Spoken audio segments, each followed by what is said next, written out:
Welcome to the Upshot. I'm Huntsville Mayor Tommy Battle. Our program this week will discuss homeless pets and the impact on our city's animal shelter. Nearly 3 million dogs and cats are killed in shelters every year. And it's not unusual for a city shelter to euthanize more than 70% of the animals. In fact, about 10 years ago, that was Huntsville. Sometimes it's simply a lack of space. Sometimes it's because animals are sick, or they become sick in the facility, or they don't appear sociable, or they are not adoptable. A number of national movements and organizations have worked to change that. And I'm proud of our animal shelter because it's among some of the change agents that we've found in this community. In the past 5 years, the shelter has increased its adoption live release rate to more than 91%, a dramatic turnaround. And the woman at the helm of this effort is Dr. Karen Sheppard, our Director of Animal Services. And Karen is a veterinarian and a lover of animals, large and small. Karen, welcome. We're so glad to have you here today. Well, I'm just so glad that I was able to be a part of this. You know, when I first came into office in 2008, I remember one of the first reports I got was the animal report. How many animals had come into the shelter that year, how many we had been able to adopt out, but then how many we had to euthanize. And it was one of the worst reports that we could get, and you and I talked about it a good bit. What did we have? We had 10,000 animals that came in. We adopted out 2,400, which was 4 times the number of anybody else in the community. But we still were lacking in that 7,500 number. Right. And so it's very depressing for both of us. It was very depressing for both of us. But then you got to work, and you started working on some of the plans to make it happen better. But let's go back before that. Tell us about yourself. Now, you're a veterinarian, and how did you come to find animal control? Well, I graduated from Auburn in 1992 and did about 10 years in small animal medicine and loved it, but it got a little boring. Pets came in, we got them better. So then you came to the city of Huntsville, and That's it wasn't right. boring, right? That's right. I decided I needed more of a challenge, and I have to say that even after 14 years, it is never the same day. And so you've been amazing. You've been with the city of Huntsville for 14 years. Correct. 14 years. Now tell us about yourself. How many animals do you have at home? I have horses, dogs, and 1 cat. So I have five dogs, 3 horses, and 1 cat. Wow. I tell you what, you must stay busy with all your animals at home. I do. Okay. And the animal control with City of Huntsville, tell us a little bit about that. We have, what, $2 million budget? How many people? We have 30 employees, and in the last year, we handled about 5,200 dogs and cats. Now, we handled about 200 others, which is horses, goats, chickens, rabbits. And those animals, are they just Huntsville, Huntsville, Madison County? It's Huntsville, Madison County minus City of Madison. City of Madison has their own small animal control. And do you remember the conversation that we had a long time ago when we first looked at that report? And you said, you know, I think I can do something with spay and neuter. I need $100,000 to do spay and neuter. Do you remember that conversation? I did. And so what was the end result? First off, we had 10,000 animals come in 7 years ago, and what about now? So what has been proven is if you invest in particular targeted spay and neuter for people that want to do the right thing and have their pets spayed and neutered but need resources, and we started that program, you funded it, it has been funded every year since then. That would have started in 2008. And by helping those individuals, they pay a small copay of $5, and then we pay the rest of their bill. All our wonderful community veterinarians participate in the program, and that's why we used to get in 10,000 animals, and even with our city and our county growing so beautifully and so healthy, we are still seeing a downfall, and this year, 5,200 is the lowest. We just keep going down every year, about 1,000 to 1,500 animals less, which means we can save more. So we had 10,000 7 years ago, 5,200 animals came in this year, even though we're bigger than we were 7 years ago. Exactly. And do you put most of the credit to the spay and neuter program? I do. To me, it is the foundation, and it's what we want to share with other communities surrounding us as they continue to have way too many animals for them to save them all. Both dogs and cats, spay and neuter? Yes. Okay, now Very important. Tell me about the feral cats. Okay. So you have to, and the names have changed. Now it's called community cat diversion, but it means that basically when you get healthy cats in, you spay and neuter them, and then you send them back to where they came from. Now, these are community cats. These are community who are cats. not necessarily in your home, but they're kind of Indoor, outdoor wild cats, yeah. and some of them are wild, some of them Yeah. are unsocialized. Amazingly, most of them are pretty friendly. Mm-hmm. So instead of just destroying them, which is what our industry, the sheltering industry, has been doing for 30, 40 years, now by spaying and neutering them and returning them, you actually can stop the population growth. It's really an exciting program, but community cat diversion. Okay, community cat diversion. You know, when I first came into office, I wasn't so sure about spay and neuter. I wasn't so sure about spay and neuter, but once I saw that first report about 10,000 animals coming in, and there was no way to do anything with them, I became a real fan of spay and neuter. And you know, I think that because of the work that y'all have done, we're able to see the advances that have happened, where we have less dogs and cats being born and less coming into the shelter. So yeah, what they found is about 15% of the population was creating about 80% of the excessive pets. And that research was kind of beta when we started it, but they had such great data out of New Hampshire. And of course, getting in, you know, when we had the consultant come, they were so proud of us because most of the time they go into a community and they have not even thought about that targeted spay neuter. Here we had been doing it for, let's see, at that time, 6 years. Are most animal control directors, are they veterinarians? No, and I'm not sure, I don't think you have to be a veterinarian. It's been, there obviously are some great advantages, and there might be some disadvantages. I sure had to learn how to really communicate well with my coworkers and to reach into the community and bring volunteers in. So I think loving animals and wanting to change is what you need. You know, wanting to bring about that change is what you need to be a good director. Now you have brought in, so we got kind of the intake side of it, but do you do counseling as people want to bring animals in? Do you do counseling with them? Tell us a little bit about that. So part of the animals that come in the shelter are strays, and we don't know who they belong to, but then some of them come in with their owner and they're wanting to surrender their pet to us. And so we spend some time talking with each and every person to make sure it really is the best decision for them. And then often we can offer them resources, sometimes a crate, sometimes some pet food, sometimes a spay and neuter, sometimes just a rabies shot. Guess what? They really want to keep their pet. So we are working on that. I would say probably 3 out of every 10 people keep their pet. 7 still come to the shelter. Sure. But we've had this really informative talk with them, and hopefully we'll help them change their behavior for the next pet so that maybe it'll be a lifelong commitment next time. Okay, now, when somebody brings an animal to the shelter, and tell us a little bit about the shelter, where it's located, and describe it for us. We have a beautiful building. It's on Triana Boulevard, which is south of Johnson Road. So it's next a really to a cleaner way, right? It is next to a cleaner way. So if you're recycling, you're going to see my dogs outside playing. 4950 Triana Boulevard, 35805. So when an animal comes into a shelter, they receive all their vaccinations. They receive a behavior assessment, a health assessment, and then we're going to go through the process of turning them into a pet. Once we know for sure they don't have an owner, we're going to move them into our adoption program. They're going to have their spay and neuter surgery, and then hopefully very quickly they're in a new home. When I say quickly, usually within 10 days. That's our goal. Now you're using some social media ways and other things for the animals that come in that have a home for them to find their owner again. Right. How do they do that? Yeah, it's been wonderful. There's a Facebook page called Lost and Found Pets of Huntsville, Madison County, and then the city, we have our own types of website and social media, but that one page has been dynamic, and that's something, again, where the community has partnered with us and created this page. So we take pictures of all the pets as they come in, the strays. They're immediately uploaded into all these venues, and then people can go and find their pets and immediately call us. Of course, we are also doing a lot of microchipping, which is a database based on a radio wave microchip that's put between their shoulder blades. Immediately, the officers in the field scan the animal, bloop, they know who it belongs to, take it right to the doorstep. Doesn't even have to come in the shelter.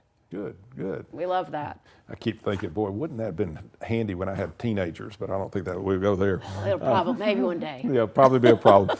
You know, and as there's a lot of different groups out there that work on animal safety and everything, and work on animal care. What are some of them? Leash, A New Leash on Life, Friends of Rescue, Forgotten Humane Society, Felines, Friends Greater of- Huntsville Humane Society, SNAP, and the list continues. We have amazing, amazing partners.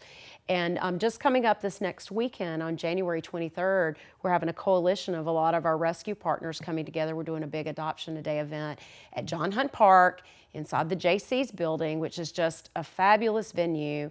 And a great location. It's from 10 until 4, and all those animals will be there. We're so excited. We had one event at the end of the summer, and in 4 hours we adopted 100 pets. Wow. And you're adopting $5 for older dogs and cats, and $25. Am I right for It's puppies actually, that was in it's 25 and 50. Okay. 25 for adults, 50 for kittens and puppies. Okay. Still a smoking deal. And tell me, when animals come in, what are the hardest animals to adopt back out? So the high energy large breed dogs are the ones that tend to stay with us a little longer. And so we're always looking for very active families that are willing to do obedience training with dogs. But those by far are the most difficult ones. This tends to be a pretty easy adoption. Now you have labs. So I know, I was teasing you earlier saying this really isn't a dog, is it? So this is 3 pounds and 5 ounces. And if this is all we had come into the shelter, we'd probably adopt everything in a day. Yeah. But the bigger dogs tend to be the more difficult. Now, you've even sent some animals up to the East Coast and everything. Tell us about that. So we used to do a lot of transporting before we had built our marketing and our local community support. We used to have a lot of healthy and treatable animals that we would transport versus euthanizing them.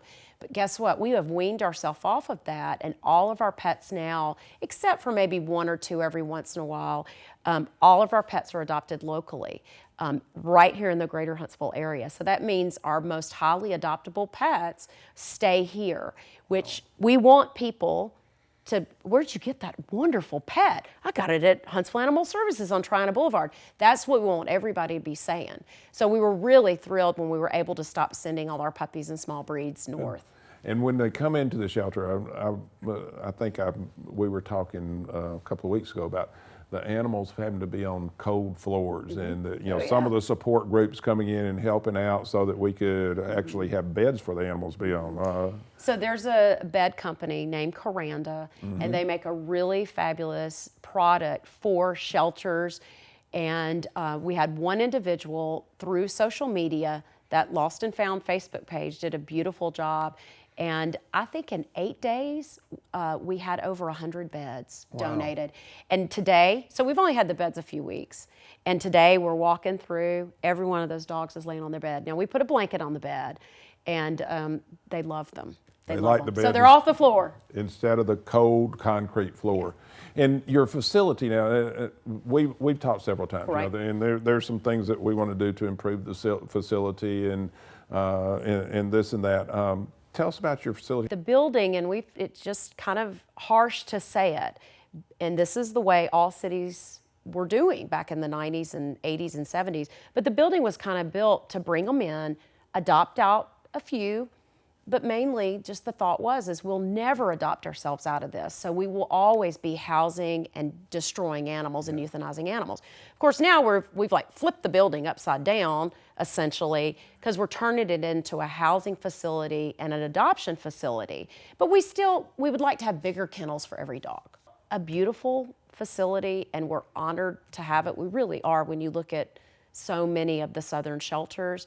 But we're hoping that maybe as time goes on, we can start a huge fundraising effort to dramatically improve the building, add larger dog suites, and we're already working on changing our classroom into Cat World, so that's going to be fabulous. All right, time for shameless plug. If you could get some things to happen, where would people send money? How would they contribute? How can they be part of it? I mean, you had a volunteer come in and get 100 beds for the dogs. How can they be part of it? So we always need volunteers. And right now, one of our most dynamic programs, besides fostering a pet from us, would also be, we have a great dog walking program called Get Along Little Doggy, and I've been so amazed. So people are coming and leashing up the dogs and taking them on these wonderful walks, taking them to the land trust, all these different hiking places. The dogs come back and like crash on their Kuranda bed and just sleep solid. So we just need people to want to be engaged. I have volunteers that come in and help us with paperwork, and I love them. When I see them on the campus, like, oh, because they're helping us so much. It's not cuddling with the animals, which is what most people want, but we need people to help us move. So how do they data. volunteer? Come to the shelter and fill out some adoption paperwork, or they can find us online at huntsvilleal.gov and look for animal services, and our forms are all online, and it directs you who to email it to. Okay, now, money items, bigger kennels, more ventilation and things like that. If someone wanted to give to that, how do they do that? So you just mail us a check.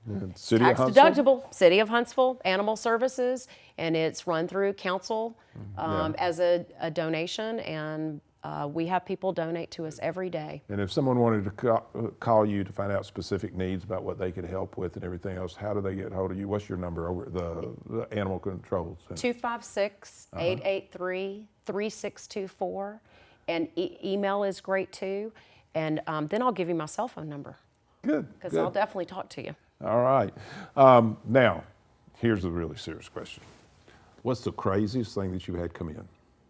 Oh, Mayor. Now, this one, I guess it did come in. I'd have to say it was that wild Mustang.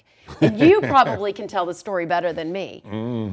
This was the wild Mustang that was out in Owens Crossroads type area.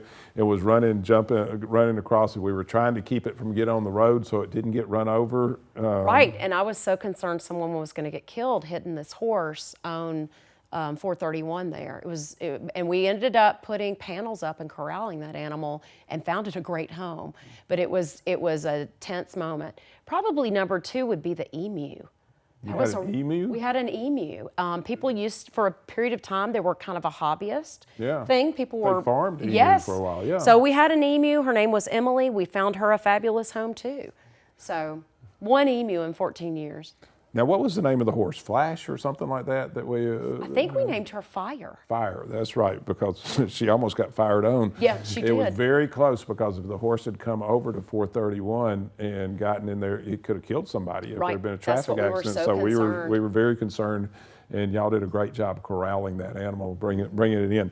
But now we even have a yard in back that we have kept some horses and kept some donkeys and some burros and some other things. Goats.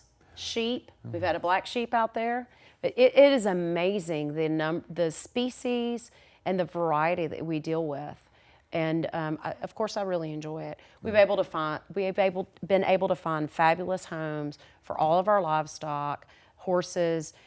We find homes for the chickens where people are going to use them as pets and not eat them.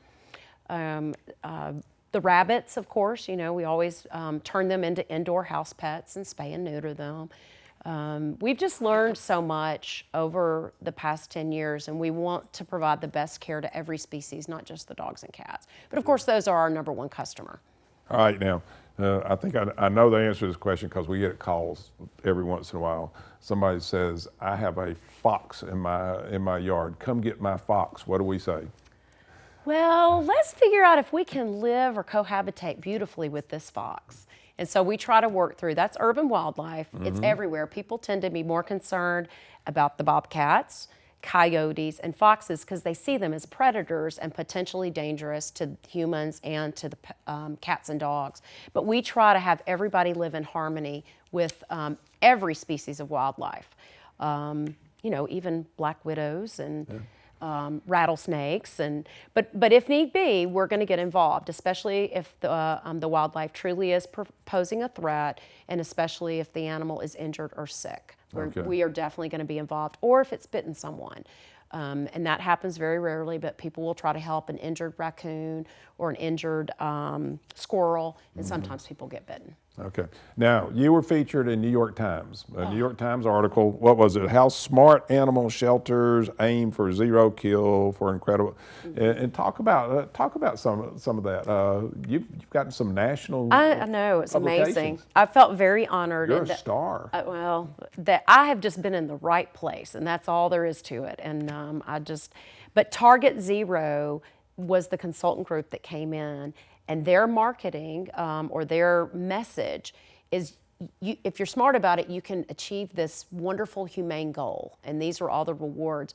So they had asked me to be a part of that New York Times article, and it was a really well-written article. The gentleman did a beautiful job.